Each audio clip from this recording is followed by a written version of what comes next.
రాజుకు శ్రావణికి దేవుడు ప్రేమించినటువంటి కుమార్తెను బట్టి, వారి విషయంలో దేవుడు చేసిన మేలును బట్టి, రెండవది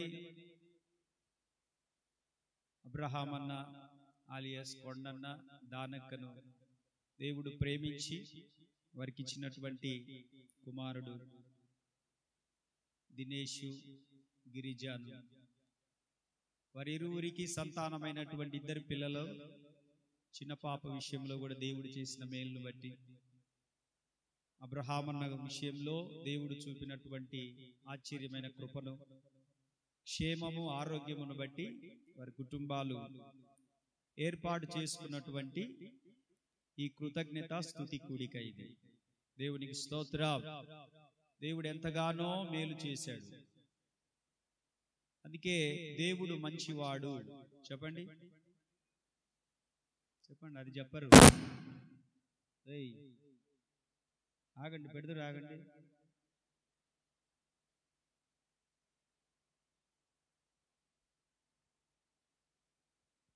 దేవుడు మంచివాడు. చెప్పండి. దేవుడు యేసయ్య చాలా మంచివాడు. కాబట్టి ఆయన మంచితనాన్ని ఆయన బిడ్డలమైన మన పట్ల చూపిస్తూ ఉంటాడు.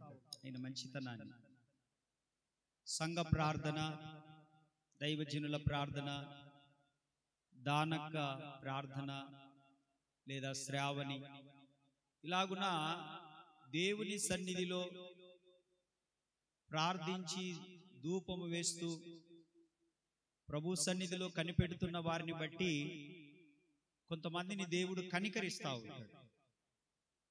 అదంతే. దేవుడు దావీదును బట్టి ఇశ్రాయేలుల మీదన తెగులు ఆపినట్లుగా ఇలాగున చాలా మంది బైబిల్లో కనపడతారు. అలాగున మన కుటుంబంలో అందరూ రక్షించబడి ఉండకపోవచ్చు, కానీ మన ప్రార్థన వారి మీదకి వస్తున్న కీడు నుండి మన ప్రార్థన తప్పిస్తుంది. ఎంతమంది నమ్ముతున్నారు? స్తోత్రం, హల్లెలూయా. అది తప్పిస్తుంది. అది వాళ్ళు మంచోళ్ళని కాదు దాని అర్థము, ఇక్కడ అడ్డుపడుతున్నారని అర్థము. ప్రభు ఆ కీడు రాకుండా చేయ్యా, ఆ కీడు రాకుండా చేయ్యా, ఆ కీడు రాకుండా చేయ్యా. వాళ్ళు ఇబ్బంది పడితే నేను కూడా ఇబ్బంది పడతా కదయ్యా, వాళ్ళకు నష్టం జరిగితే నాకు నష్టం జరిగినట్టే కదయ్యా అని ఒక వ్యక్తి ప్రార్థనలో అడ్డుపడుతూ, ఇంటర్సెషన్, విజ్ఞాపన అంటారు దాన్ని బట్టి దేవుడు ఏం చేస్తాడంటే కొన్ని కార్యాలను జరిగిస్తూ ఉంటాడు. అలాగున మారు మనసు పొందిన నాటి నుండి నేటి వరకు వారి కుటుంబాలు ప్రభు సన్నిధిలో సంఘ సహవాసంలో అడ్డుకట్టుకొని నేటి వరకు కనిపెట్టుకొని ప్రభు సన్నిధిలో ప్రభు పాదాలు పెట్టుకొని సంఘంలో బాధ్యతగా పరిచర్య విషయంలో కానీ, దశంభాగాల విషయంలో కానీ, కృతజ్ఞత కానుకల విషయంలో కానీ, దేవుని సన్నిధికి వచ్చే విషయం కానీ, ఇచ్చే విషయం కానీ, ఏ విషయాలలోనైనా ఎన్ని పరిస్థితులు ఉన్న దేవుని పాదాలు విడిచిపెట్టక ఉన్న కుటుంబాలు గనుక దేవుడు కనికరించి వారి కుటుంబాల్లో గొప్ప మేలు చేశాడు. కాబట్టి అందరము కళ్ళు మూసుకొని రెండు చేతులు ఎత్తి ఒకసారి స్తోత్రాలు చెల్లిద్దాం ప్రభుకు ఘనంగా. స్తోత్రం, స్తోత్రం, స్తోత్రం, స్తోత్రం, స్తోత్రం, స్తోత్రం. మరిన్ని మేలులు వారి పట్ల చేయబోతున్న దేవునికి గట్టిగా స్తోత్రాలు చెల్లిద్దాం. స్తోత్రం, స్తోత్రం, స్తోత్రం, స్తోత్రం, స్తోత్రం. మరణము వరకు అదే విధంగా వారు నమ్మకంగా ఉండునట్లు స్తోత్రాలు చెల్లిద్దాం. స్తోత్రం, స్తోత్రం, స్తోత్రం, స్తోత్రం, స్తోత్రం. హల్లెలూయా. మంచిది, చాలా సంతోషం. నేను మాట్లాడే ముందు నేను పెద్ద దీర్ఘ ప్రసంగం చేయను, ఒక సుదీర్ఘ ప్రసంగం చేసే వేదిక ఏం కాదు, కానీ సమయాన్ని దృష్టిలో పెట్టుకొని నేను మాట్లాడతాను. తదనంతరము ఈరోజు ప్రత్యేకంగా ఈ కార్యక్రమం కొరకు వచ్చినటువంటి దైవజనులు అద్దెకి ప్రాంతంలో దేవుని పని చేస్తున్నటువంటి దైవజనులు వచ్చారు. నాకు ముందుగానే మన దినేష్ ఇన్ఫర్మేషన్ ఇచ్చాడు నిన్ననే, అన్న ఇట్లా సంగతి అని చెప్పి. నేను హార్ట్లీ వెల్కమ్. నేను ఎప్పుడెప్పుడు తప్పించుకోవాలని చూస్తూ ఉంటాను. నేను రోజు కూటాలకు వెళ్ళి వెళ్ళి వెళ్ళి మాట్లాడి మాట్లాడి మాట్లాడి ఎప్పుడెప్పుడు ఇంకొకళ్ళకి మైకిచ్చి కూర్చోవాలనుకుంటా.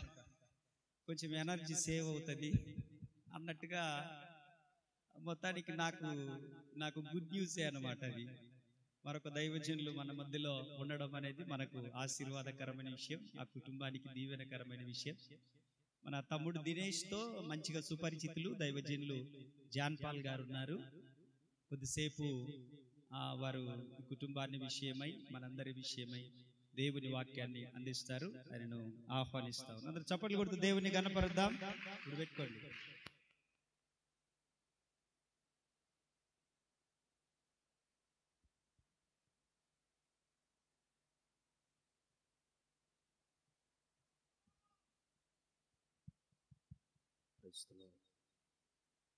దేవుని పరిశుద్ధ నామమునకు మహిమ కలుగును గాక. ఈ రాత్రి ఈ ప్రత్యేక కృతజ్ఞత కూడికలో పాలు పంపులు పొందిన దేవుని బిడ్డలైన మీ అందరికీ ప్రభు పేరిట నిన్ను మనసుతో నా హృదయపూర్వకమైన వందనాలు, దేవునికి స్తోత్రాలు. అందరికి వందనాలు. ప్రాముఖ్యంగా నన్ను ఈ ప్రాంతానికి ప్రేమతో ఆహ్వానించినటువంటి మా సహోదరులు, మాతో పాటు మా పరిచయం కూడా అనేక చోట్ల బలపరుస్తూ సహకారిగా ఉన్నటువంటి దినేష్ అన్నకు, కుటుంబ సభ్యులకి మరొకసారి ప్రేమతో వందనాలు తెలియపరుస్తున్నాను. నాకు ఈ చక్కటి అవకాశం ఇచ్చినటువంటి స్థానిక దైవజనులు రాజన్న గురించి నేను ఎన్నో సందర్భాల్లో విన్నాను, కానీ ఎప్పుడు నేను కలిసినట్టు ఆ అవకాశం కుదరలేదు. దేవుని మహాకృపను బట్టి ఈరోజు రాత్రి దినేష్ అన్న ఈ కుటుంబ ప్రార్థన ద్వారా ఈ ప్రాంతానికి రావడం, మరొకసారి దైవజనుల సహవాసంలోకి మేము కూడా పాలు పంపులు పొందటం, అది నాకెంతో ధన్యతగా భావిస్తున్నాను. ఇది కేవలం దేవుని ఉచితమైన మహాకృప మాత్రమే. హల్లెలూయా. ఎంతమంది సంతోషంగా ఉన్నారు? గట్టిగోసారి హల్లెలూయా అని చెప్పండి. మిమ్మల్ని చూస్తుంటే ఎట్టున్నారంటే ఆ చెప్పేది ఏదో 4 మొక్కలు త్వరగా చెప్పి కాసంత బోబెట్టి తెలిపోతాం అయ్యా, చలిగోడు భయంకరంగా ఉందన్నట్టు చూస్తున్నారు. మీకంటే తొందర నాకు కూడా ఉంది దైవజనులు చెప్పినట్టు. వాస్తవానికి ఆదివారం పూట నా తలకి చిన్న గాయమైంది, రాలేని పరిస్థితి. నేను ఎక్కువసేపు మాట్లాడితే తల కూడా బాగా నొప్పుడుతుంది. కానీ నేను ఎంత దూరం వచ్చానంటే కేవలం దినేష్ అన్న నా మీద చూపిన ప్రేమ మాత్రమే. చప్పలు కొడుతూ యేసయ్య నామమును మహిమపరుద్దాం. హల్లెలూయా. ఒక పాట పాడుకొని చాలా త్వరగా కొన్ని మాటలు నేను మీతో పంచుకొని దైవజనులు రాజానికి సమయాన్ని అప్పచెప్తాను. నాతో కలిసి మీరు కూడా పాడండి. అందరికి తెలిసిన పాట అనుకుంటున్నాను. నా నమ్మిక నీవు మాత్రమే అనే పాట పాడుకుంటూ ప్రభు నామని గణపరుద్దాం. నా చిన్న కోరిక దినేష్ అన్న కూడా వచ్చి రైట్ మనందరం కలిసి పాట పాడుకొని కలిసి ప్రభు నామాన్ని మహింపరుస్తూ ఘనపరిచి స్తుతిద్దాం. హల్లెలూయా.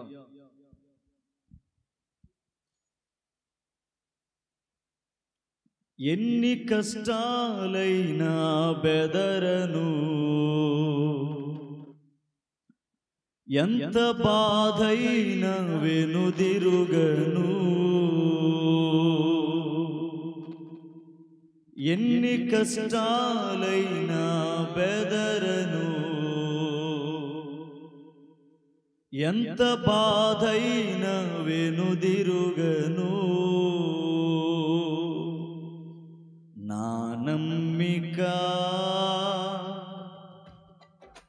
నీవు మాత్రమే, నా నమ్మిక నీవు మాత్రమే, నేనెప్పుడు నిన్ను విడువను, నేనెప్పుడు నిన్ను విడువను, నేనెప్పుడు నిన్ను విడువను, యేసయ్యా నేనెప్పుడు నిన్ను విడువను, ఎన్ని కష్టాలైనా బెదరను, ఎంత బాధైనా వెనుదిరుగను. అందరూ కలిసి పాడుదాం. ఎన్ని కష్టాలైనా బెదరను, ఎంత బాధైనా వెనుదిరుగను,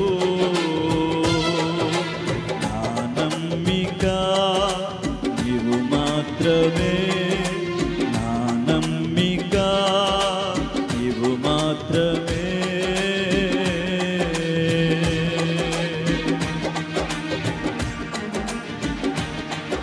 కలిసి పాడుదాం.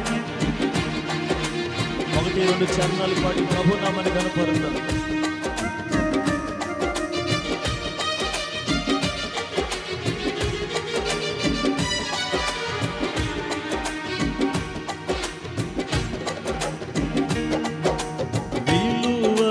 రక్తాన్ని చిందించిన కలుషములన్నీ హరించిన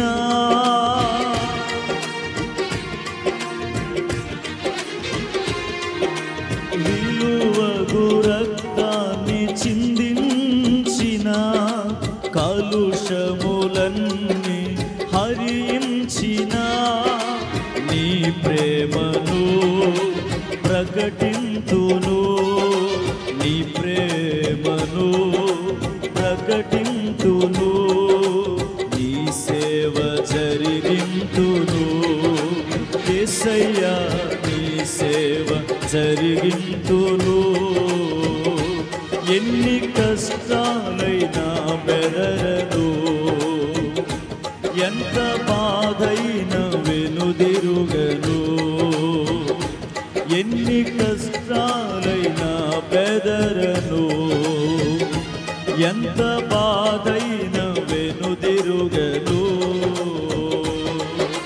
నా నమ్మిక నీవు మాత్రమే, నా నమ్మిక నీవు మాత్రమే, నేనెప్పుడు నిన్ను విడువను యేసయ్యా, నేనెప్పుడు నిన్ను విడువను.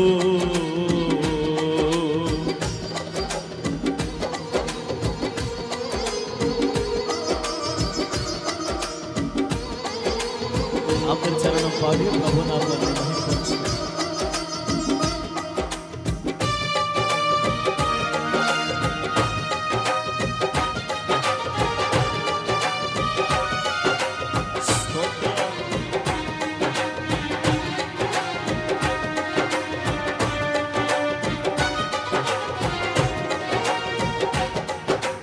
బలమగు హస్తాన్ని అందించిన, మరణము నుండి బ్రతికించిన,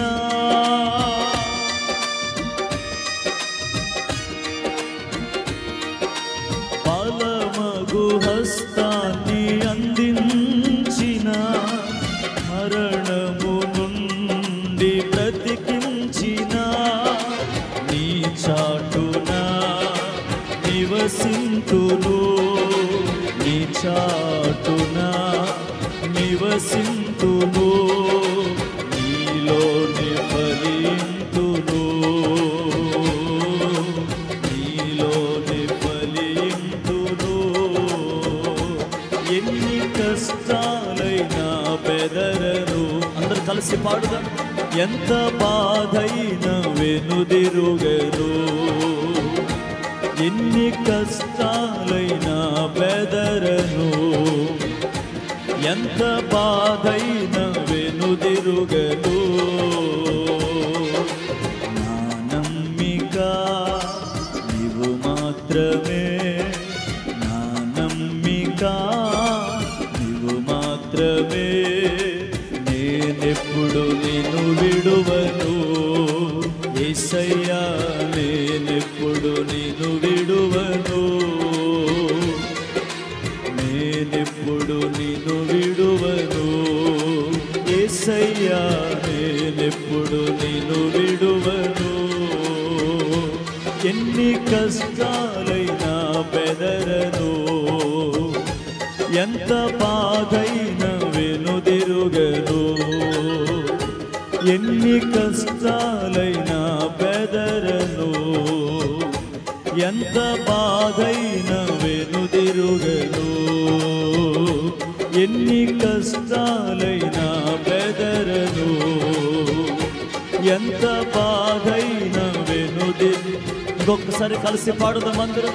ఎన్ని కష్టాలైనా బెదరను, ఎంత బాధైనా వెనుదిరుగను, నా నమ్మిక నీవు మాత్రమే, నా నమ్మిక నీవు మాత్రమే,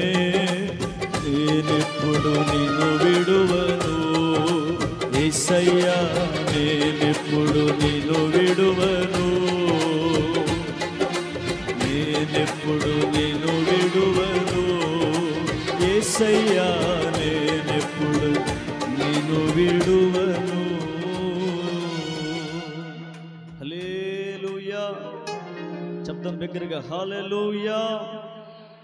మనం ఆరాధిస్తున్న దేవుడు, ఆయన మీద ఆధారపడిన బిడ్డల జీవితాల్లో ఎప్పటికైనా ఎన్నిటికైనా ఘనమైన కార్యములు జరిగించే దేవుడు. చప్పలు కొడుతూ ప్రభు నామాన్ని కనపరుతారు. హల్లెలూయా. క్లుప్తంగా కొన్ని మాటలు పరిశుద్ధ గ్రంథమైన బైబిల్ నుంచి మనం ధ్యానం చేసుకుని తర్వాత దైవజనులకు మనం ఈ సమయాన్ని అప్పచెప్దాం. పరిశుద్ధ గ్రంథమైన బైబిల్లో 94వ కీర్తన 14వ వచనాన్ని పూట మనం ధ్యానం చేసుకుందాం. 94వ కీర్తన 14వ వచనాన్ని నేను చదువుతున్నాను. దయచేసి బైబిల్ ఉన్న ప్రతి ఒక్కళ్ళు ఆ మాటని మీరు నాతో కలిసి మా పదాన్ని చదవాలని ప్రేమతో తెలియపరుస్తున్నాను. కీర్తన గ్రంథం 94వ అధ్యాయం 14వ వచనాన్ని నేను చదువుతున్నాను. మీరు కూడా నాతో కలిసి బిగ్గరగా చదవాలని ప్రేమతో తెలియపరుస్తున్నాను. యెహోవా, అందరూ కలిసి చదువుదాం. యెహోవా తన ప్రజలను ఎడబాయువాడు కాడు, తన స్వాస్థ్యమును విడనాడువాడు కాడు. ఇంకొకసారి, యెహోవా తన ప్రజలను ఎడబాయువాడు కాడు, తన స్వాస్థ్యమును విడనాడువాడు కాడు. ఆత్మదేవుడు మనందరితో మాట్లాడును గాక. శబ్దం బిగ్గరగా ఆమేన్. ఒక్క 10 నిమిషాలు క్లుప్తంగా దేవుని మాటలు నేను మీతో పంచుకుంటాను. జాగ్రత్తగా మీరు వాక్యాన్ని వినాలని ప్రేమతో తెలియపరుస్తున్నాను. చదివినటువంటి వాక్య భాగంలో దేవుడే సర్వస్వం అనుకొని దేవుని కొరకే బ్రతకాలని ఎన్ని కష్టాలు ఎదురైనా, ఎన్ని శోధనలు ఎదురైనా, ఎన్ని పోరాటాలు ఎదురైనా నేను ఆయన మీద నా భారాన్ని ఉంచాను, ఆయన కొరకే బ్రతుకుతాను, ఆయన కొరకే మరణిస్తానని ఓ విశ్వాసిగా, ఒక సేవకులుగా, ఒక పెద్దగా మనం తీర్మానం చేసుకున్నప్పుడు ఇక్కడ కొన్ని సందర్భాల్లో మన జీవితంలో కష్టకాలాలు కానివ్వండి, లేక అవమానాలు భరించే దినాలు కానివ్వండి, లేక కన్నీటితో కృంగిపోయే అనుభవాలు కానివ్వండి, మన జీవితంలో ఎదురవుతాయి. కానీ వాక్యం సెలవిస్తుంది ఇక్కడ కీర్తన గ్రంథంలో, నువ్వు ఏ పరిస్థితుల్లో ఉన్నా, నువ్వు నమ్మిన వారైనా కానీ, నువ్వు ప్రేమించిన వారైనా కానీ, నువ్వు ఏ మనిషి మీద ప్రగాఢమైన నమ్మకాన్ని ఉంచావో ఆ మనిషిని విడిచిపెట్టొచ్చు. కానీ నా దేవుని వాక్యం సెలవిస్తుంది, యెహోవా తన ప్రజల్ని ఎన్నడూ ఎడబాసే దేవుడు కాదు. హల్లెలూయా. ఆ క్రిందున్న మాట నేను మీతో చెప్పాలనుకున్నాను. ఏంటి ఆ మాట అంటే, తన స్వాస్థ్యమును విడనాడే దేవుడు కాదైన. నేను చెప్తున్నాను, నీవు నేను ఎవరు అంటే దేవుని యొక్క స్వాస్థ్యమైన ప్రజలు మనం. ఏమండి, మనందరికీ తెలిసిన ఒక కీర్తన, అందులో ఏముంటుందంటే, కుమారులు యెహోవా అనుగ్రహించు స్వాస్థ్యం. ఈ మాట ఒకసారి జ్ఞాపకం చేసుకోండి. కుమారులు యెహోవా అనుగ్రహించు స్వాస్థ్యం కదా. మనకు పుట్టినటువంటి కుమారుడు చెడు నడతలు నడిచినా, త్రాగుడికి బానిస అయిపోయినా, ఏ లోకానికి బానిస అయిపోయినా, నా వైపు చూడండి, కన్న తండ్రి కొడుకు ఏ పరిస్థితిలో ఉన్నా ఆ కొడుకు కోసం ఆస్తిని సమకూరుస్తాడు, ఆ కుమారుడు కోసం ఇల్లును కడతాడు, ఆ కుమారుడు కోరుకున్న ప్రతిదీ కూడా తన తండ్రి తన కుమారుడికి సమకూరుస్తాడు. నేనంటానయ్యా, నీ కుమారుడు నీకేమన్నా మంచి పేరు చేస్తున్నాడా? లేదు కదా. నీ కుమారుడు నీకేమన్నా గొప్ప ప్రఖ్యాతిని తెచ్చిపెడుతున్నాడా? లేదు కదా. ఎంత చెడిపోయిన కొడుకునైనా నువ్వెందుకు చేరదీస్తున్నావంటే, తండ్రి చెప్పే మాట ఏంటో చెప్పనా, వాడు ఎంతైనా నా కొడుకు. తండ్రి చెప్పే మాట ఏంటి, వాడు ఎంతైనా నా కొడుకు. నేను అంటాను, లోక సంబంధమైన తండ్రికే తన స్వాస్థ్యమైన బిడ్డ పట్ల అంత ప్రేమ ఉంటే, మనం ఆరాధిస్తున్న దేవుడు మనల్ని ప్రాణమర్పించుకున్నాడు. ఆయన హల్లెలూయా. తన ప్రాణాన్ని, రక్తాన్ని ధారపోసి ప్రభు మనల్ని ఏర్పరచుకున్నాడు. తన సంఘములో మనలో ఒక సాక్షులుగా ఉండాలని, తన సేవలో, తన విశ్వాస జీవితంలో ఒక నమ్మకమైన సాక్షులుగా వాడబడాలని ప్రభు నిన్ను నన్ను స్థిరపరచుకున్నాడు. నేను అంటాను, నీవు నేను ఎవరమయ్యా అంటే దేవుని స్వాస్థ్యమైన ప్రజలము. ఇప్పుడు నేను చెప్పే మాట ఏంటంటే, దేవుడు తన స్వాస్థ్యాన్ని ఎన్నడూ విడిచిపెట్టడు. మీరు చెప్పండి, దేవుడు మనల్ని విడిచిపెడతాడా? విడిచిపెట్టడా? లోక సంబంధమైన మనుషులు కష్టకాలంలో మన చేతిని విడిచిపెడతారు. మనకు అవసరం వచ్చినప్పుడు ఎవరు మన అవసరాలు తీర్చే మనిషి మన కంటి కనుమరుగైపోతాడు. కష్టాల్లో కన్నీటిలో కృంగిపోతున్నప్పుడు ఓదార్పునిచ్చే మనిషి కనుమరుగైపోతాడు. కానీ నేను అంటాను, మనం ఆరాధిస్తున్న దేవుడు తన స్వాస్థ్యమైన ప్రజల్ని ఎన్నడూ విడిచిపెట్టే దేవుడు కాదు. స్తోత్రం చెప్పండి గట్టిగా, హల్లెలూయా. ఈ పూట నేను ఈ మాటను ఆధారం చేసుకొని ఒక 2 మాటలు మీతో చెప్తాను. తన స్వాస్థ్యాన్ని దేవుడు ఎన్నడూ ఎడబాయను అన్నాడు. మరి తన స్వాస్థ్యమైన ప్రజల కొరకు ఏ కార్యం దేవుడు చేస్తాడు? నేను అందరికీ చెప్పాను, లోక సంబంధమైన బిడ్డలకే ఆ బిడ్డ ఏ తప్పుడు త్రోవలో ఉన్నా కనిన తల్లిదండ్రులు ఎన్నో సమకూరుస్తారు తమ బిడ్డల కొరకు. మరి మనం ఆరాధిస్తున్న దేవుడు పరలోకమందున తండ్రి తన స్వాస్థ్యమైన మన కొరకు ఏ కార్యం చేస్తాడో ఒకే ఒక కీర్తన చదువుదాం. చూడండి, అది 28వ కీర్తన 9వ వచనం చదువుదాం. మీరు ఎవరైనా చదవగలిగిన వాళ్ళ మాట చదవండి. 28వ కీర్తన 9వ వచనం. నీ జనులను రక్షింపుము. గమనించండి, అక్కడ నీ స్వాస్థ్యమును ఆశీర్వదింపుము, వారికి కాపరివై నిత్యము వారిని ఉద్ధరించుము. హల్లెలూయా. మీరు గమనిస్తే ఇక్కడ 4 మాటలు కనపడతాయి. దేవుడు తన స్వాస్థ్యమైన ప్రజలకు చేసే కార్యం, తన స్వాస్థ్యం ఎడల దేవుడు చేసే ఘనమైన కార్యం ఏంటంటే, అక్కడ మొదట మనం చదువుతాం 9వ వచనంలో, తన ప్రజల్ని తన జనుల్ని దేవుడు ఏం చేస్తాడంటే రక్షిస్తాడు. ఏదో ఒకసారి చెప్పండి, మీరు ఏం చేస్తాడు? ఆయన గట్టిగా చెప్పండి, ఏం కాదు. ఏం చేస్తాడు? తన స్వాస్థ్యాన్ని దేవుడు రక్షిస్తాడు. తర్వాత మాట ఏముంది? ఆశీర్వదిస్తాడు. ఈ 2 మాటలు చాలు. దేవుడు ఏం చేస్తాడు? తన స్వాస్థ్యాన్ని రక్షిస్తాడు, ఆ తర్వాత ఆశీర్వదిస్తాడు. ఈ 2 మాటలు ఒక 5 నిమిషాలు నేను మీతో మాట్లాడతాను. ఇక్కడ తన స్వాస్థ్యమైన ప్రజల్ని, తన జనులుగా మారినటువంటి ప్రజలన్నట్టు దేవుడు జీవిత కాలము రక్షిస్తూనే ఉంటాడు. చూడండి, దినాల్లో ఎక్కడ చూసిన రక్షణ అనేది కనుమరుగైపోతుంది. బైక్ మీద వెళ్తా ఉన్నాం, క్షేమంగా వెళ్తామో మరలా క్షేమంగా తిరిగి వస్తాం అనేది వెళ్ళి వచ్చిందాక ఎవరి చేతుల్లో లేదు. రక్షణ ఏది? ఇంకొక మాట చెప్పనా, పోలీసు వారికి తెలుగులో ఒక పెద్ద పేరు ఉంది, రక్షక భటులు. చెప్పండి గట్టిగా, దొంగ భటుల? గట్టిగా చెప్పండి, ఏ భటులు? రక్షక భటులు. నేను అంటాను, కొన్ని సందర్భాల్లో రక్షించవలసిన వాళ్ళే రక్షించలేకపోతున్నారు. అప్పుడప్పుడు అనుకుంటాం, గర్ల్స్ హాస్టల్లో మనం చూస్తే ఆ ప్రహరీ గోడ పైన ఆ పెంకులు గుచ్చుతారు. ఏ పెంకులు? గాజు మొక్కలు. ఇవన్నీ దేనికి? ఆడపిల్లలకు రక్షణ. ఇంటి చుట్టూ పెద్ద ప్రహరీ గోడ కడతాం, అవసరమైతే వాచ్మెన్ పెడతాం డబ్బులుంటే. దేనికి? రక్షణ. నేను అంటాను, నువ్వెంత నిన్ను రక్షించుకోవాలనుకున్నా రక్షింపబడటం అనేది నీ చేతుల్లో ఉందా? ఉందంటారా? లేదు. ఎందుకంటే రక్షణ యెహోవాది. హల్లెలూయా. మనం రక్షించేది ఎవరు? దేవుడు. మనల్ని కాపాడేది ఎవరు? దేవుడు. అంతెందుకండి, గడిచిన సంవత్సరాల్లో కరోనా తెగులు మహమ్మారి ప్రపంచమంతా దేశమంతా వ్యాప్తి చెంది కొన్ని వేల మంది, లక్షల మంది మట్టికి మన్నైపోయారు. నీవు నేను ఎందుకు కాపాడబడ్డాం?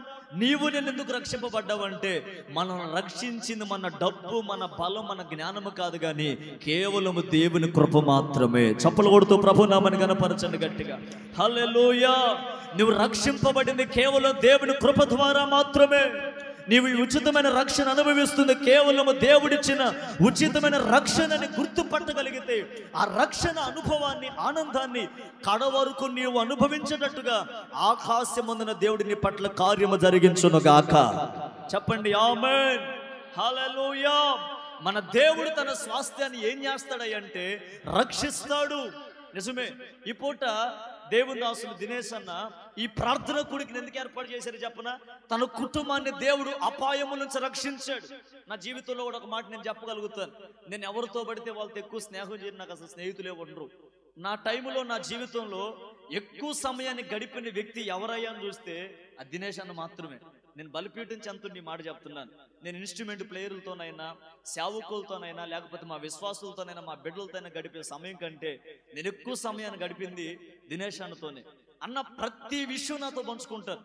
అది కుటుంబ విషయమైనా, వారి ఏదైనా ఇబ్బందుల్లో ఉన్న ఫోన్ చేసి అర్ధరాత్రైనా ప్రార్థన చేయించుకుంటారు. నేను అంటాను, వాళ్ళు నమ్మకం నిలిపింది నా మీద కాదు, నేను ఆరాధిస్తున్న నా దేవుని మీద. ఎన్నో సందర్భాల్లో కన్నీరు గార్చి, ఇదిగో తమ్ముడు జాన్పల్లి లాగుందో కుటుంబంలో పరిస్థితులు, ఇదిగో ఇలాగ పరిస్థితులు ఏలుబడి చేస్తున్నాయి, ఏం చేద్దాం? నేను ఎప్పుడు చెప్తానా, మనకు ధైర్యం, మన నమ్మకం, మన ఆధారం ప్రార్థన మాత్రమే. మనం ఏం చేయగలుగుతాం చెప్పండి? ప్రార్థన. నేను ఒక మాట చెప్తా, మీరందరూ చేసిన ప్రార్థన, దైవజనులు చేసిన ప్రార్థన, కుటుంబంలో తల్లి చేసిన ప్రార్థనే, కుటుంబంలో వారి సొంత బిడ్డలు చేసిన ప్రార్థనే ఈనాడు వాళ్ళు అనుభవిస్తున్న ఉచితమైన రక్షణ. ఏమండి, ఉచితమైన రక్షణ అనేది ప్రజలిచ్చేది కాదు, దేవుడిచ్చేది అది. అందుకే వాక్యం అంటది, తన జనులను లేక తన స్వాస్థ్యాన్ని దేవుడు ఏం చేస్తాడంటే రక్షిస్తాడు. ఏ ఇబ్బందుల్లో ఉన్నా, ఏ కొలిములో ఉన్నా, ఏ సమస్యలు నడిపించబడుతున్నా, అది అప్పులు ఊపే కావచ్చు, కుటుంబ సమస్యలే కావచ్చు, కనీసం అనుభవించలేకుండా కంటికి కన్నీరు కనిపిస్తున్నటువంటి సమస్యలే కావచ్చు, అది ఏదైనా వాటి నుంచి విడుదల పరిచి రక్షించుకునే దేవుడు మనం ఆరాధిస్తున్న యేసుక్రీస్తు వారు. నేను అంటాను, ఎందుకు విడిచిపెడతాడు ఆయన నిన్ను? తన జనులను తన స్వాస్థ్యాన్ని విడిచిపెట్టను విడనాడనని దేవుడు వాగ్దాన రీతిగా మాట్లాడుతున్నాడే. ఈ రాత్రి ఒకవేళ వాక్యం వింటున్న నీ జీవితంలో కూడా, వాక్యం మీద మనసు నిలిపిన నీ నా బ్రతుకుల్లో కూడా ఒకవేళ రక్షింపబడే అనుభవాలు నీకు దూరం అయిపోయావేమో. కుటుంబంలో కన్నీళ్లు కావచ్చు, కుటుంబంలో సమస్యలు కావచ్చు, కుటుంబంలో పోరాటాలు కావచ్చు, ఇక ఈ సంసారాన్ని, కుటుంబ యాత్రని ఇక ముందుకు కొనసాగించలేకపోతున్నానని కృంగిపోయి ఈ రాత్రి ఒకవేళ ఈ ప్రార్థనలు అడుగు పెట్టావా, ఓ దైవజనుడిగా ఈ వాక్యాన్ని ఆధారం చేసుకుని నీతో చెప్తున్న మాట ఏంటో చెప్పనా, దేవుని స్వాస్థ్యమైన నిన్ను నా దేవుడు ఖచ్చితంగా రక్షించబోతున్నాడు. నమ్మిన వారి బిగ్గరగా ఆమేన్ చెప్పండి. ఆమేన్. రక్షిస్తాడైనా. ఎవరిని రక్షిస్తాడు? తన స్వాస్థ్యాన్ని. చెప్పండి, ఎవరిని రక్షిస్తాడు? సమయం అయిపోతుంది. రెండవ మాట ఏమన్నా, తన స్వాస్థ్యాన్ని దేవుడు ఆశీర్వదిస్తాడు. మొదటి మాట చెప్పండి, రక్షిస్తాడు. రెండవ మాట చెప్పండి, ఆశీర్వదిస్తాడు. నేను ఒక చిన్న మాట మిమ్మల్ని అడుగుతా, మీరు అబద్ధాలు ఆడకుండా సమాధానం చెప్తే చెప్తారా లేదా? ఏందా ఎంత మాట అన్నావు అంటావా? సరే చూద్దాం. దేవుడు నన్ను ఆశీర్వదించాలని నేను ఆశపడుతున్నాను అన్న వాళ్ళు మాత్రం హల్లెలూయా చెప్పండి. మరి అందుకే క్రైస్తవం ఇలాగ అయిపోతుంది. నేను ఒక మాట చెప్పనా, సేవకులుగా మాకు లాంటి వాళ్ళు నోటైనా యెహోవా నిన్ను ఆశీర్వదించరు కాకంటే మీరు తగులుకోకనే చెప్పేస్తారు. ఏమని? ఆమేన్. ఎందుకంటే వరకు వచ్చిన మాటగా చెప్పేస్తాం. నేను ఒక మాట చెప్తా, ఆ మాట తప్పని నేను చెప్పట్లా, కానీ మనం ఏమనుకుంటామంటే ఎప్పుడు ప్రార్థనకు వచ్చినప్పుడల్లా, దేవా నన్ను ఆశీర్వదించు, దేవా నా కుటుంబాన్ని ఆశీర్వదించు, దేవా నా పిల్లల్ని ఆశీర్వదించి, ఎప్పుడు ఆశీర్వదించు ఆశీర్వదించు ఆశీర్వదించు. నేను అంటాను, మనిషి యొక్క భాషలో, మనిషి యొక్క పరిజ్ఞానంలో ఆశీర్వాదం అంటే ఏంటో చెప్పనా? ఇల్లు కట్టడం ఆశీర్వాదం, బండి కొనడం ఆశీర్వాదం, ఇంటికి ఒక బంగారం తీసుకురావడం, వస్తువు తీసుకురావడం ఒక ఆశీర్వాదం, బిడ్డకు వివాహం చేయటం, ఇది మనిషి దృష్టిలో ఆశీర్వాదం. నేను అంటాను, నిజమైన ఆశీర్వాదం ఏంటంటే కుటుంబం అంతా రక్షింపబడి దేవుని సన్నిధిలో సాక్షిగా ఉండడమే. కొట్టు గట్టిగా చెప్పండి హల్లెలూయా. ఇది నిజమైన ఆశీర్వాదం. ఇది తెలియక మనం ఏం చేస్తామంటే, దేవా నన్ను దించు. ఏడ దించాలి నిన్ను? ఇప్పుడు చెప్పండి, ఆశీర్వదించు, నా కుటుంబాన్ని ఆశీర్వదించు, నా పిల్లల్ని. నేను ఒక మాట చెప్తా, నువ్వు మారు మనసు పొంది నీ పాపాల విషయమై పశ్చాత్తాపడి బాప్తిసం పొంది ప్రభు సన్నిధానంలో సాక్షిగా నువ్వు బ్రతకగలిగితే ఆకాశం ముందున దేవుడు గొప్పగా నిన్ను దీవిస్తాడు. హల్లెలూయా. ఆ ఆశీర్వాదం కావటం కోసం నువ్వు ప్రార్థనకు రావటం కాదు, ఆశీర్వదిస్తాడు దేవుడు. మొదట నువ్వు ఎలా మారాలంటే తన స్వాస్థ్యమైన బిడ్డగా నువ్వు మారాలి. అలా మారాలంటే నువ్వేం చేయాలి? బాప్తిసం పొంది మారు మనసు అనుభవంలో, రక్షణ అనుభవంలోకి నువ్వు నడిపించబడి, దేవా నా జీవితాన్ని సంపూర్ణంగా నీ చేతులు సమర్పించుకున్నాను, నా జీవితాన్ని నీ సేవలో, నీ పరిచయంలో కొనసాగింపు చేయి ప్రభు అని నువ్వు ఎప్పుడైతే ప్రార్థన చేసుకుంటావో ఎనలేని నా దేవుని ఆశీర్వాదాన్ని నీ సొంతం చేసుకుంటావు. ఆ ఆశీర్వాదం కావాలంటే నువ్వేం చేయాలి చెప్పనా? దేవుని సొత్తైన బిడ్డగా నువ్వు మారాలి. హల్లెలూయా. ఎలా మారాలి? దేవుని సొత్తైన బిడ్డగాను మారాలి, దేవునికి ఉపయోగపడే పాత్రగాను మారాలి. దేవుడు నిన్ను చూచి ఆనందించేటట్లుగా, సంతోషించేటట్లుగా ఆ భక్తిని నువ్వు చేసే స్థితిలోకి నువ్వు రాగలిగితే తప్పకుండా దేవుడు నిన్ను, నీ జీవితాన్ని ఖచ్చితంగా ఆశీర్వదిస్తాడు. నేను రెండు మాటలు చెప్పాను. ఏవేంటి? దేవుడు తన స్వాస్థ్యాన్ని ఏం చేస్తాడు? రక్షిస్తాడు. తర్వాత ఆశీర్వదిస్తాడు. ఈ రెండు దీవెనలు కావాలంటే మనం దేవుని స్వాస్థ్యంగా మార్చబడదుముగాక. తలలు మంచన్న చిన్న ప్రార్థన చేసుకుందాం. ఆశ్చర్యకరుడైన మా తండ్రి, మీకు వందనాలు. ఎత్తుబడిన ఈ మాటలు దీవించండి, ఆశీర్వదించండి. మా ప్రియులు దినేష్ అన్న కుటుంబం కోసం మరొకసారి మీ దాసునిగా ప్రార్థిస్తున్నాను. అన్న కుటుంబాన్ని ఎంతవరకు మీరు ఆశీర్వాదకరమైన మార్గాన్ని నడిపించారు. ఎన్నో అపాయాలు, ఎన్నో కొదువులు, తొలగిస్తూ తీరుస్తూ నేనే కాపురని రుజువుపరిచి ఆ కుటుంబాన్ని మీరు సాక్షిగా వాడుకున్నారు. ఇందుకొరకే మిమ్మల్ని స్తుతిస్తున్నారు. ఇక ముందు కూడా అన్న కుటుంబాన్ని ఆశీర్వదించి అనేకులకు దీవెనకరంగా ఆశీర్వాదకరంగా మీరు మార్చమని ప్రార్థన చేస్తున్నాను. కూడి చేరి వచ్చిన ప్రజలందరిని ఆశీర్వదించండి. నీ బిడ్డలు కూడా తండ్రి రక్షింపబడే అనుభవాల్లోకి, నీ ద్వారా ఆశీర్వదించబడే అనుభవాల్లోకి బిడ్డలు నడిపించబడినట్టుగా సహాయం చేయండి. దైవజనులు ప్రభు రాజాను కొరకు ప్రార్థిస్తున్నాం. అన్ని చిన్న సమయం కొరకే మరొకసారి స్తుతిస్తూ నిలబడుతున్న మీ సేవకులు బలపరిచి ఆశీర్వదించి మరిన్ని విశేషమైన మాటలు ప్రజలతో మాట్లాడి మహిమ పొందమని యేసునామమున ప్రార్థించి వేడుకొనుచున్నాము తండ్రి. ఆమేన్. మీ అందరికీ ప్రభు పేరట వందనాలు. సమయం ఇచ్చిన దైవజనులకి అలాగే కుటుంబ సభ్యులకి ప్రేమతో వందనాలు తెలియపరుస్తూ దైవజనులకి నేను ఈ సమయాన్ని అప్పచెప్తున్నాను. ప్రభు మిమ్మల్ని ఆశీర్వదించును గాక.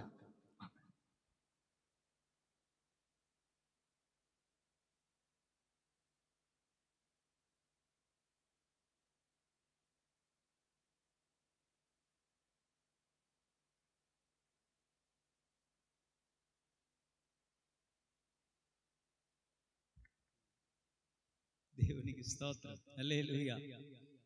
మంచిది. చాలా చక్కని వర్తమానాన్ని సహోదరులు ఇచ్చారు. ఏది ఏమైనా దేవుడు చేసిన మేలులు ఉపకారములు చాలా గొప్పవి. మనం అనుదినము పాటల ద్వారా స్తుతిస్తూ ఉంటాం.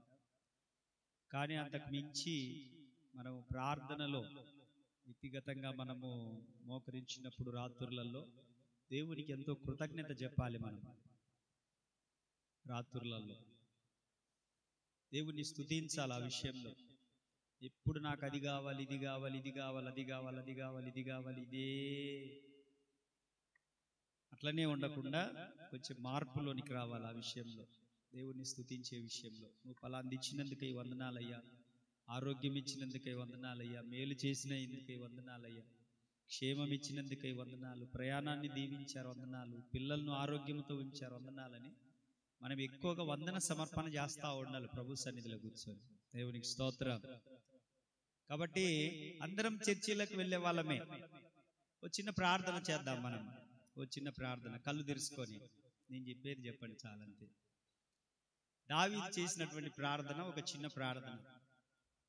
సమూయేలు రాసినటువంటి 2వ గ్రంథంలో 7వ అధ్యాయము 29వ వచనంలో, సమూయేలు రాసినటువంటి 2వ గ్రంథంలో 7వ అధ్యాయం 29వ వచనంలో ఒక మాట దయచేసి చెప్పండి అందరూ. నీ దాసురాలనైనా నీ దాసుడనైనా, స్త్రీలైతే స్త్రీలు, పురుషులైతే పురుషులు, ఓకేనా? నేను నీ దాసుడనైనా అంటున్నాను. చెప్పండి, మీరు చెప్పండి. నా కుటుంబమును నిత్యము నీ సన్నిధిన ఉండునట్లుగా దానిని ఆశీర్వదించుము. యెహోవా నా ప్రభువా, నీవు సెలవిచ్చి ఉన్నావు, నీ ఆశీర్వాదము నుండి నా కుటుంబము నిత్యము ఆశీర్వదించబడునుగాక. ఇప్పుడన్నా మీ కుటుంబాన్ని మీరు దీవించుకున్నారా? ఆ దాఖలాలు మనకు కనపడవు. నా పిల్లలు దీవించబడుదురుగాక అని ఇప్పుడు అన్నారా? నా పిల్లలు దీవించండి ప్రభువా అని ఉంటారు. నా భర్తను దీవించండి ప్రభువా అని ఉంటారు. కానీ మీరు వేకువజామున ప్రార్థనలో లేచినప్పుడు ప్రార్థనా పరులైన మీ నోటి మాట, మీ నాలుక ఏదైతే ఉందో, మీ నాలుక, అందులో జీవం ఉంది, మరణం ఉంది. మీరు జీవం విడుదల చేస్తే జీవం కలుగుతుంది విశ్వాసంతో. జీవం విడుదల చేయకపోతే అది ప్రొడ్యూస్ అవ్వదు. కాబట్టి మన కుటుంబాన్ని మనము దీవించుకోవాలి. యేసు నామములో నా కుటుంబం ఆశీర్వదించబడునుగాక అనండి. ఆశపడ్డం వేరు, ఆశీర్వదించడం వేరు. ఆశ అందరికి ఉంటది, నీతిమంతుడు ఆశించినది వానికి దొరుకుతుంది, భక్తిహీనునికి ఏం దొరకదు, వాడి ఆశ భంగం అయిపోద్ది. అయితే దానక్క విషయంలో నేను చెప్పగలను, నిస్సందేహంగా నా కుటుంబము, నా కుమార్తె, నా కోడలు, నా అల్లుడు, నా భర్త, నా కుమారుడు, నా మనవళ్ళు, నా మనవరాళ్ళు అని చెప్పి నా కుటుంబము నీ సన్నిధిలో, నా కుటుంబము నీ సన్నిధిలో, నా కుటుంబము నీ సన్నిధిలో అని ఎన్నో రాత్రులు మొర్రపెట్టి ఉండదు తప్పకుండా. ఆమేన్, ఆమేన్. నిజంగా అసలు అటువంటి అనుభవం అనేటువంటిదే మనల్ని కాపాడుతుంది. దాంట్లో ఎటువంటి మార్పు లేదు. డాక్టర్లది పక్కన పెట్టండి, అది సెకండరీ. డాక్టర్ల రిపోర్ట్లను కూడా దేవుడు మార్చగలడు కదా, అది సెకండరీ. క్షేమంగా ఏదో చిన్న బలహీనతతో హాస్పిటల్కి వెళ్ళి ప్రాణాలు పోగొట్టుకొని అంబులెన్స్లో వచ్చిన వాళ్ళు కూడా నాకు తెలుసు. మేము పాతింటి కాడ అద్దెకుంటున్నప్పుడు మా ఇంటి ఎదురుగా మంచి కుటుంబం, వాళ్ళు రిటైర్డ్ అయినాడు ఆయన, మంచి ఆఫీసర్, మాతో చాలా సన్నిహితంగా ఉంటాడు, పెద్ద మనిషి, కానీ చాలా ప్రేమగా ఉంటాడు. అటువంటి ఆయన ఎప్పుడు ఆయన అనారోగ్యంగా ఉండగా నేను చూడలేదు. జనరల్గా ఆయనకు ఆరోగ్యం బాగలేదు. ఒక రోజు నన్ను ఇంట్లోకి పిలిస్తే నేను వెళ్ళి ప్రార్థన చేసి వచ్చాను. ఏదో కాలో ఏదో సంథింగ్ బాగాలేదంటే ఆయన, నా ప్రార్థన మీద ఆయనకు చాలా నమ్మకం. ఆయన నన్ను రోజు చూస్తూ ఉంటాడు కాబట్టి, నా ప్రవర్తనను, నా మాటలను, నా బ్రతుకు విధానమును చూస్తుంటుంటాడు కాబట్టి అతనికి విశ్వాసం కలిగింది. ఈ అబ్బాయి ప్రార్థన చేస్తే నిజంగా నాకు మేలు జరుగుతుందని నమ్మిండు. సరే అని చెప్పేసి ఆ ఒక్కరోజే నేను వాళ్ళ ఇంట్లోకి వెళ్ళింది. ఆ తర్వాత వాళ్ళ కుమారుడి యొక్క పెళ్లికి వెళ్ళాను తప్ప, ఆ రోజు నేను వెళ్ళినప్పుడు ఆయన కొంచెం అనారోగ్యంతో ఉన్నాడు, కొంచెం పర్వాలేదు. సరే ఒకరోజు ఆయనకు ఆరోగ్యం బాగలేదని చెప్పేసి ఆయన సంఘమిత్ర తీసుకొని వెళ్ళిపోయారు. వెళ్ళేటప్పుడు అంత సివియర్గా ఏం లేదు ఆయనకి, కానీ నేను కూటానికి పోయి వచ్చేసరికి వాళ్ళంతా బయట అడావుడి చేస్తుంటే ఏంది అని అంటే అంబులెన్స్ లో శవం వస్తుందని చెప్పి షాక్ అయిపోయాను. ఆయన అంబులెన్స్ లో తీసుకొచ్చి చచ్చిపోయేంత సమస్యలు ఏం లేవు ఆయనకు, అవన్నీ కూడా ఏదో సంథింగ్ జరిగింది అక్కడ హాస్పిటల్లో. కాబట్టి మనం ఇందాక దైవజనులు సహోదరులు చెప్పినట్లుగా మనము వెళ్ళడం క్షేమంగా వెళ్తున్నాం, కానీ వచ్చేటప్పుడు వెళ్ళేటప్పుడు అది మరలా ఇంటికి వచ్చేంత వరకు గ్యారంటీ లేని పరిస్థితి కదా. అయితే అందుకోసమనే మన నోటితో కొన్నిటిని మనం క్యాన్సల్ చేయాలి. వాటిని యేసు నామములో ఈ వ్యాధిని క్యాన్సల్ చేస్తున్నానని చెప్పాలి, ఈ రోగాన్ని క్యాన్సల్ చేస్తున్నానని చెప్పాలి, ఈ సమస్యను క్యాన్సల్ చేస్తున్నానని చెప్పాలి. మన నోటితో మనము క్యాన్సల్ చేయాలి, వాటిని రిపోర్ట్లను కూడా క్యాన్సల్ చేయాలి. దేవుడు మారుస్తాడు. మనం రోజు అది సాధకము చేయడం ద్వారా జరుగుతుంది. అది సంఘంలో క్యాన్సల్ చేసి ఇంటికి పోయిన తర్వాత ఏమోనమ్మా అది ఉందమ్మా అటు జరుగుతుంది అన్నమ్మా, ఏమోనమ్మా ఇద్దరు పిల్లలను పంపించినమ్మా, ఎట్టొత్తరోనమ్మా, ఆ డాక్టర్ ఎట్ట అనుమానంతో మాట్లాడకూడదు. నా దేవుడు నా పక్షం ముందుండి కార్యం చేస్తాడు. ఆమేన్, ఆమేన్, హల్లెలూయా. దేవుడే ఇచ్చాడు ఇస్సాకును పోతున్న బలివ్వడానికి. ఆమెతో చెప్పాడు, మేము వెళ్ళి మరలా వస్తాం. వాట్ ఏ గ్రేట్ ఫెయిత్ కదా. అదే జరిగింది వీళ్ళ కుటుంబంలో. ఎందుకు నేను ప్రసంగం చేయట్లేదులే, ప్రసంగం చేశారు కదా, ప్రసంగం చేయట్లేదు.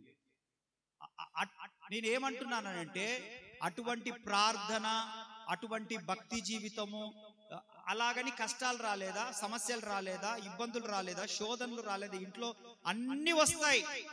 నిలబడ్డది అక్క నిలబడ్డది కుటుంబం కోసం. చుట్టూ చిన్న పాప విషయంలో, దినేష్ పాప విషయంలో, అబ్రాహ్మణ విషయంలో, ఆ తర్వాత శ్రావణి పాప విషయంలో చుట్టూ ముళ్ళ కంచె అయిపోయింది. అంతే. అప్పుడప్పుడు అంటాం కదా, అరే ముళ్ళ కంచె మీద మన గుడ్డలు పడ్డాయి, నెమ్మదిగా ఆ గుడ్డలను బట్టలను తీసుకోవాలి, పరామని లాగితే ఏమైపోద్ది, చినిగిపోద్ది. అట్లనే కష్టాలు వచ్చినప్పుడు కొంచెం ఓపిక, కొంచెం నెమ్మది, కొంచెం సహనం, అప్పుడే దుడుకు పడిపోతా ఉంటాం. ఎందుకంటే నా సంగతి తెలియదు నీకు, నీ సంగతి తెలిసేది చించుకొని ఆరేసుకోవడం తప్ప ఏముంది సంగతి, ఇంకా సమస్య పెద్దగా చేసుకోవడం తప్ప ఏమి కాదు. దేవునికి అవకాశం ఇవ్వడం అంతే. కానీ దానికి ఎంతో పేషెన్సీ కావాలి, ఎంతో సహనం కావాలి. What I'm trying to say, మనము మన కుటుంబాలను ఆశీర్వదిస్తూ ఉన్నప్పుడు, మన ఇంట్లో ప్రార్థనలో, ఏ సమయంలోనైనా, మందిరంలో ఆరాధనలోనైనా ప్రార్థించిన ప్రతిసారి మన కుటుంబాన్ని మనం దీవెన వచనం పలుకుతూ ఉంటే, ఆ కుటుంబములో ఏ శోధన పొంచి ఉన్నా, నేను ఉదయం చెప్పాను మీకు వర్తమానం, ఎగిరే బాణాలు అని.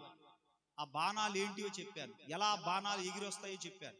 దానివల్ల ఎలాంటి గాయములు, ఎలాంటి మరణాలు, ఎలాంటి సమస్యలు, ఎలాంటి అగ్ని వంటి బాణాలు వస్తాయో మొత్తం మీకు వివరంగా చెప్పాను మార్నింగ్. అటువంటి పొంచి ఉన్నా కూడా మనం జీవం రిలీజ్ చేస్తున్నాం కాబట్టి, మన ప్రార్థనలో వాటన్నిటిని క్యాన్సిల్ చేసుకుంటూ వస్తాడు దేవుడు. దాని కొరకు ప్రత్యేకంగా నాకు అర్ధరాత్రి 2 గంటలకు ఫోన్ చేసి, అన్న ఏం చేస్తున్నావు అని ఫోన్ చేయాల్సిన పని. ఏం చేస్తా అర్ధరాత్రి 2 గంటలకు మూతి బగలాలి. అర్ధరాత్రి 2 గంటలకు ఫోన్ చేసి, అన్న ఏం చేస్తున్నావు అంటే, ఏం చేస్తావు, నువ్వేం చేస్తావు అర్ధరాత్రి 2 గంటలకు? పిల్ల ఏడుతుందని ఫోన్ చేస్తావు, అది గీ అంటుంటది, ప్రార్థన చేయి, దానికి ఆడబెడతారు, చెవు అప్పుడు మంచి నిద్రలో ఉంటారు. నేను అప్పుడప్పుడు అంటూ ఉంటాను, పగలు నువ్వు బాలింతావు కదా, పిల్లల తల్లివి కదా, నువ్వు ఏం తింటావో అదే ఫీడింగ్ ఇస్తావు, అదే పాలిస్తావు. అప్పుడు నువ్వు పగులు ఏం చేయాలి? మర్యాదగా మంచి ఫుడ్ తినాలి. ఎందుకు? నువ్వు ఫీడింగ్ ఇస్తున్నావు కదా పాపకు.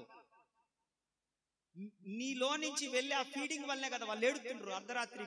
అది అరగక కడుపు నొప్పి వచ్చి. మామూలుగా చెప్తున్నా, లేవనుకోగా. అంటే ఎందుకు ఇటువంటివి మీరు నేర్చుకోవాలి. మీరు ప్రార్థనలో దేవుని ఆశించడం కాదు. ఇందాక అన్నాడు దైవజనుడు, ఆయన మన తండ్రి, స్వాస్థ్యం ఇచ్చే దేవుడు. స్వాస్థ్యం పక్కన పెట్టు, అసలు ప్రాణమే ఇచ్చిండు మన కొరకు. ఆశీర్వాదం కోసమా మనం వెంబడించేది? చెత్త చండాలం కాకపోతే ఆశీర్వాదం కోసం కాదు, ఆయనతో యుగ యుగాలు నిలిచి ఉండడం కోసం మనం వెంబడించేది. ఆశీర్వాదం అనేది సెకండ్ పార్ట్. దైవజనులు చెప్పేది భూమి మీద ఉన్నప్పుడు దీవెన ఉండాలది మనకి. ఎందుకంటే దేవుని పిల్లలుగా, ఏంటయ్యా మీ దేవుని గొప్పతనం అంటారే, ఎవడి ఆధారం లేకుండా నా ప్రభు ఈ స్థాయికి తీసుకొచ్చిందని చెప్పడానికి ఆశీర్వాదం ఒక సూచన, స్వస్థత ఒక సూచన, రక్షణ ఒక సూచన, ఇవన్నీ దీవెన ఒక సూచన. ఆశీర్వదించబడాలి. అబ్రహామును దేవుడు ఆశీర్వదించాడు. నువ్వు కూడా ఆశీర్వదించబడాలి. నువ్వు కూడా ధనం సంపాదించాలి, కానీ ధనాశ కలిగి ఉండకూడదు. అది మ్యాటర్. ధనవంతులు పరలోక రాజ్యం ఊరనే చెత్త బోధలన్నీ పక్కన పెట్టేయండి. ధనవంతులు కాదు పరలోక రాజ్యం. దేవుడు చెప్పిన ఆంతర్యం వేరు. ధనాశ కలిగిన వాళ్ళు, ధనాపేక్ష కలిగిన వాళ్ళు. అబ్రహాం ధనవంతుడు కాదు, మొర్దెకై ధనవంతుడు కాదు. ధనవంతుడా కాదా మొర్దెకై? ప్రధానమంత్రి. యోసేపు ధనవంతుడు కాదు, ప్రధానమంత్రి ఐగుప్తులో. మన కుటుంబాలు యోసేపు అంత కాకపోయినా, దానియేలంత కాకపోయినా, షద్రక్ మేషక్ అంత కాకపోయినా, కీర్తనల్లో 1వ అధ్యాయంలో అంటాడు, చదవద్దులే, నీటి కాలవల యోరన నాటబడినదై ఆకువాడక తన కాలమందు ఫలమిచ్చు చెట్టు వలె మన కుటుంబాలుండును గాక. అలా ఉండాలి. నీటి కాలవల యోరన నాటబడినదై ఆకువాడక తన కాలమందు ఫలమిచ్చు చెట్టు. ప్రకటన గ్రంథంలో రెవల్యూషన్లో అంటాడు 12 మేనిఫెస్టేషన్, 12 నెలలు కాపు. ఆమేన్, ఆమేన్. ఎన్ని నెలలు కాపు కాయాలి మనము? 12 నెలలు ఆరోగ్యం ఉండాల, 12 నెలలు క్షేమం కలగాల, 12 నెలలు దేవుని దూతలు తోడుగా ఉండాల, 12 నెలలు నీకు సహాయం రావాలి, 12 నెలలు నువ్వు పోషింపబడాలి. ఈ నెల నేను కరువులో ఉన్నాననే మాట నీకు రాకుండును గాక. అది ఇతరులు మాట్లాడొచ్చు, సింహపు పిల్లలు మాట్లాడొచ్చు, దేవుని పిల్లలమైన మనం మాట్లాడకూడదు ఆ మాట. సింహ పిల్లలు ఆకలిగా ఉంటాయి. అది అడవికి మాత్రమే రాజు. మన తండ్రి రాజులకు రాజు.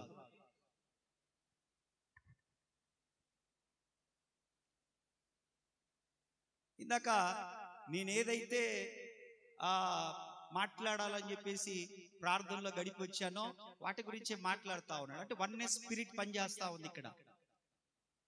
ఐజైయా 49 చాప్టర్ 49లో 15th వర్డ్స్ లో కూడా అదే మాట్లాడతాడు. యెషయా గ్రంథం 49వ అధ్యాయం 15వ వచనంలో మాట్లాడదామని ప్రేరేపించబడి ఈ 2 మాటలు తీసుకొని దీవించి ముగించాలని ఆలోచన కలిగి ఉన్నారు.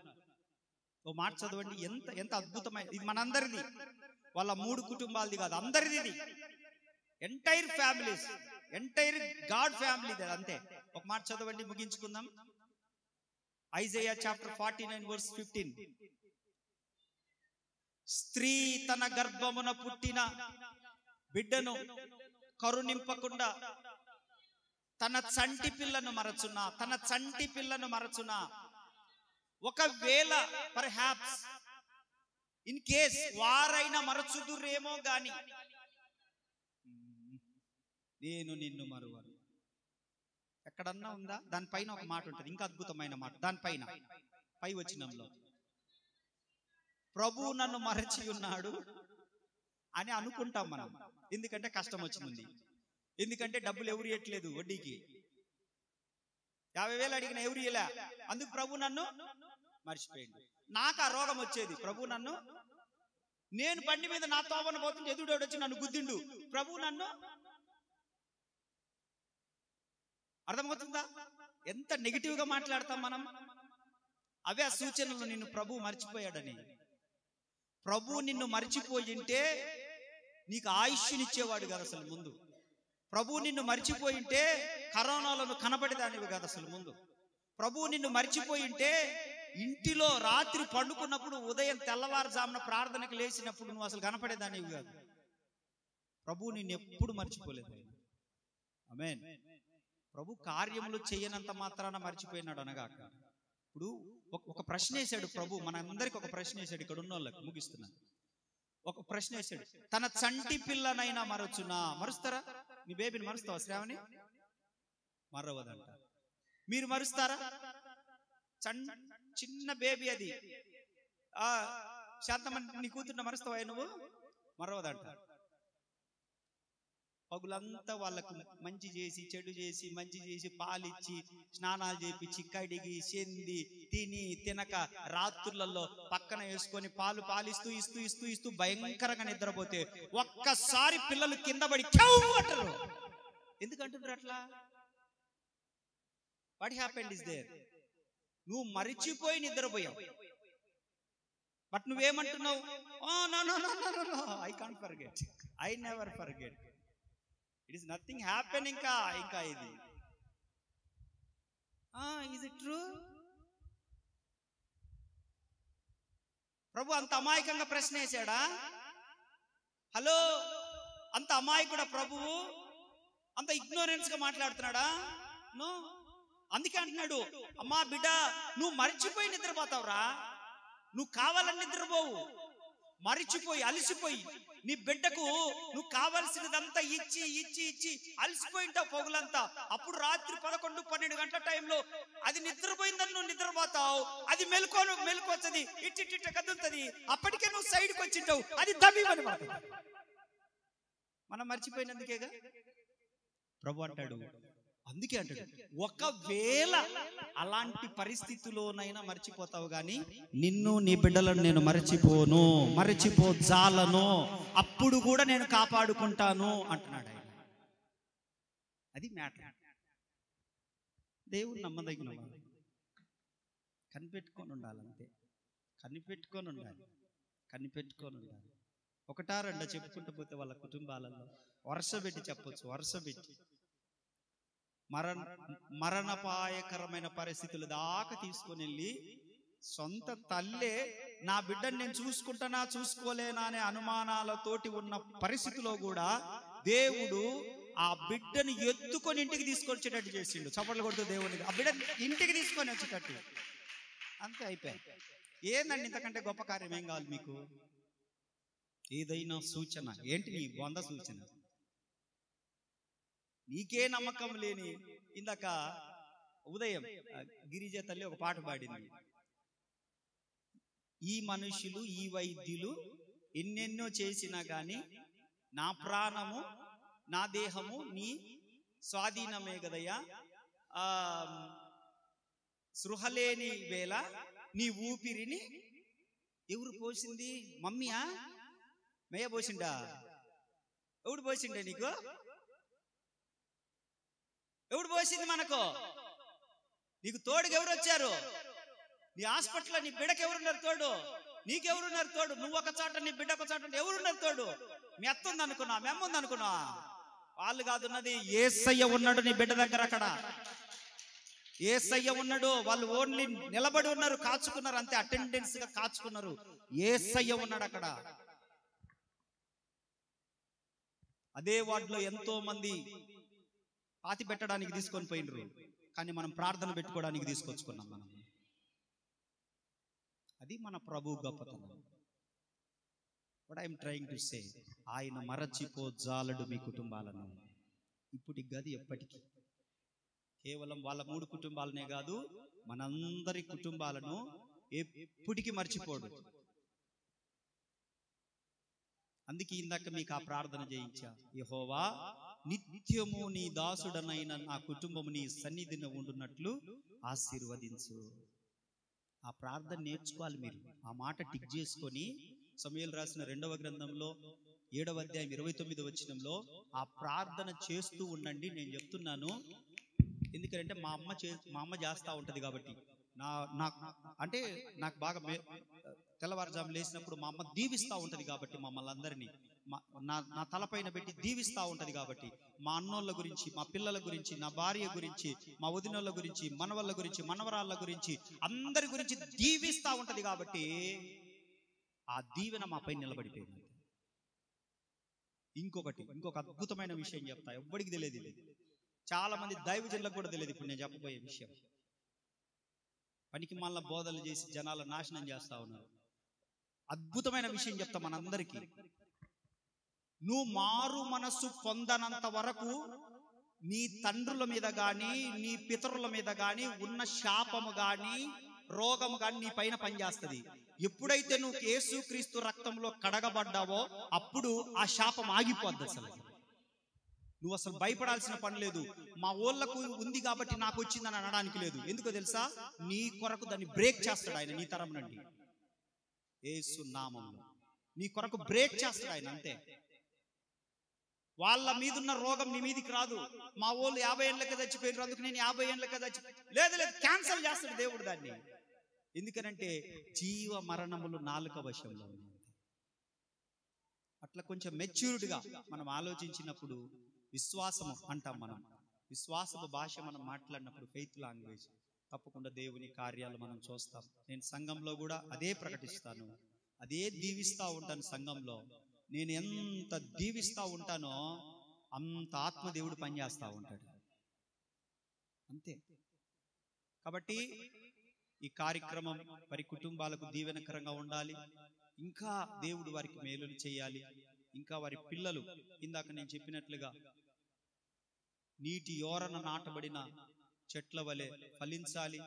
అదేవిధంగా 128వ కీర్తనలో చెప్పినట్లుగా ఒలీవ మొక్కల వలె వాళ్ళు ఉండాలి. 92వ కీర్తనలో చెప్పినట్లుగా ఖర్జూర వృక్షము వలె మువ్వ వేయాలి. అలాగున వాళ్ళ అమ్మ మీద ఉన్నటువంటి, ఇటు సైడు రాజు వాళ్ళ అమ్మ అయితేనేమి, అటు సైడు శ్రావణి వాళ్ళ అమ్మ అయితేనేమి, దేవుని విడిచిపెట్టక ప్రార్థించే కుటుంబాలు గనుక ఆ కుటుంబాల పైన, అదేవిధంగా మన దినేష్ అంటే ఇంకా చిన్నప్పటి నుంచి వాడు నాతోనే ఉన్నాడు. శ్రావణి కూడా చిన్నప్పటి నుంచి వీళ్ళందరితో కలిసే, వీళ్ళందరూ నా దగ్గరనే పెరిగిన బిడ్డలే వీళ్ళంతా. వాడు ఇప్పుడు మంచి ప్రయోజకుడు అయ్యాడు దినేష్. అసలు ఎక్కడికెక్కడికో రాష్ట్రాలు దాటుకొని వెళ్ళి ప్యాడ్ వాయించేసి వస్తా ఉన్నాడు. దేవునికి స్తోత్రం. ఎంత ఆశీర్వాదం, ఎంత దీవెన. నేనే వాడికి ట్రైనింగ్ ఇచ్చింది, నాతోనే తిరిగేటోడు. డ్రైవింగ్ నేనే నేర్పించిన, బండి నేనే నేర్పించిన, కార్ నేనే నేర్పించిన. వెనక పటామని కొట్టేటోడిని, సరిగా దోలకపోతే బండి మామూలుగా తన్నేటోడిని కాదు, పడేసి తన్నేటోడిని నడి రోడ్ల మీద. వాడిని సరిగా డ్రైవింగ్ చేయకపోతే అట్లా వాడికి ప్యాడ్ అయితేనేమి, డ్రైవింగ్ అయితేనేమి అన్ని నేర్పించాను. ఏదేమైనా వాడు ఈరోజు ప్రయోజకుడయ్యాడు. దేవునికి స్తోత్ర. దైవజనులు కూడా మంచి సాక్ష్యం చెప్పారు. మంచి పెద్ద దైవజనుల దగ్గర మనోడు వాడబడుతున్నాడు. చేరెడ్డి దీవెనయ్య గారు తెలుసుగా, పర్మనెంట్ ప్లేయర్ మనోడు. దినేష్ చేరెడ్డి దీవెనయ్య దగ్గర ఆయన ఆశామాషలను పెట్టుకోడు. అవసరమైతే స్టేజ్ మీదనే మైక్తో కొడతాడు ఇసిరేసి. అటువంటి డిసిప్లిన్ ఉండాలి ఆయన దగ్గర. అటువంటి పెద్ద దైవజనుల సమక్షంలో మొన్న ఈ మధ్యనే బాంబే వెళ్ళాడు, చెన్నై వెళ్ళాడు. ఈరోజు పాపం హుబ్లీ ఉన్నది వాడికి. ఈ కార్యక్రమం కొరకనే వేరే వాళ్ళని పంపించాడు.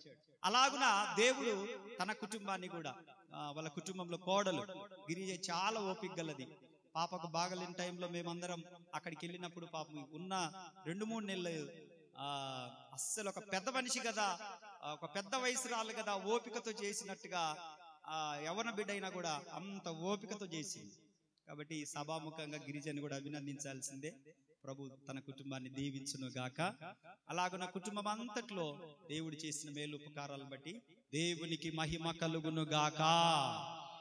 అదే విధంగా ఈ వారంలో శనివారం కూడా మన విక్టర్ అన్న, కృపక్క వారి కుటుంబంలో వాళ్ళ దేవుడు ప్రేమించి ఇచ్చినటువంటి శాంతమ్మ, బాబు వాళ్ళ కుటుంబం ఆమని గుడిపాల్లో కూడా ప్రార్థన ఉంది. దేవుడు మహిమకరంగా జరిగించును గాక. దాని కొరకు కూడా ప్రార్థన చేయండి. ఆ రోజు కూడా అక్కడ కొత్త ప్రాంతానికి అదంతా వెళ్ళాలి. కాబట్టి అయిపోయిన తర్వాత అందరికి భోజనాలు ఉన్నాయి, చక్కగా భోజనం చేసుకొని వెళ్ళండి. సమయానికే ముగించేస్తున్నాం. దేవుడి మాటలు దీవించును గాక. ఇంకేమైనా చెప్పాల్సినవి ఉంటే దినేష్ అడిగి పెట్టు.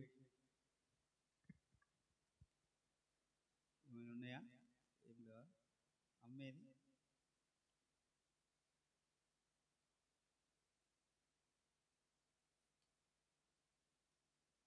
ఓకేనా? ఎవరైనా వస్తున్నారా? లాగిచ్చేయడం. ఓకే, మంచిది బిడ్డలారా.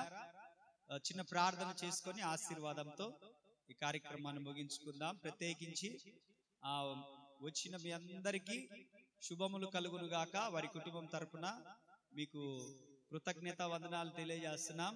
అందరికీ భోజనం చేశారు, నిదానంగా భోజనం చేసుకుని వెళ్ళాలని మీకు మనవి చేస్తున్నాను. వాళ్ళ ఇంటి దగ్గర ప్లేస్ తక్కువ అని చెప్పేసి దేవుని మందిరంలో పెట్టుకోవాలని ఏర్పాటు చేసుకున్నారు.